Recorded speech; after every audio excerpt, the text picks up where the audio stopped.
যোৱাকালি ৰাতি আহিলে সোণজনী দেউতাক আৰু সোণজনীয়ে লগ ল'লে কাৰণে দেউতাকৰ এনেকৈ দেউতাকে বহুত চকলেট আনি সোণজনীক লাহেকৈ লগ লৈছে সোণজনীয়ে দেউতাকৰ লগ লৈছে আৰু লাহেকৈ এনেকৈ দেখিছে নহয় ৰাতি যিহেতু দেউতাকে অনা মিঠাই খোৱা নহ'ল ৰাতিপুৱা দুয়োৱে লগ লাগি খাবলৈ বুলি ল'লোঁ তাৰপিছতে আহিলে নহয়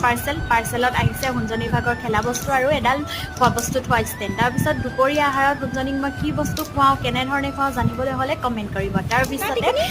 সোণজনী মমাইকে এটা কিণ্ডাৰ জয় দিছিলে তাত এই ব্ৰেচলেট এডাল ওলালে জানেনে তাৰপিছতে মই লাহেকৈ তাৰ হাতৰ পিনে দেখিছেনে কি ফূৰ্তি আগতে ময়ো এনেধৰণৰ বস্তু পালে বৰ মনটোতে ফূৰ্তি পাওঁ তাৰপিছত ধনিকা থাকি বাপেক যিহেতু যাবলৈ ল'লে ছুটি নাই সেইকাৰণে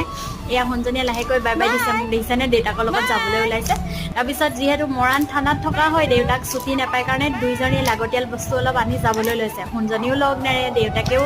যাবলৈ মন নাই কাৰণ যিহেতু যাবই লাগিব উপায়তো নাই তাৰপিছত সোণজনী শুবলৈ ল'লে বাৰু দিয়ক আজিলৈ ভিডিঅ'টো কেনেকুৱা লাগিলে জনাব আকৌ অন্য এটা ভিডিঅ'ত আপোনালোকক লগ পাই আছোঁ ধন্যবাদ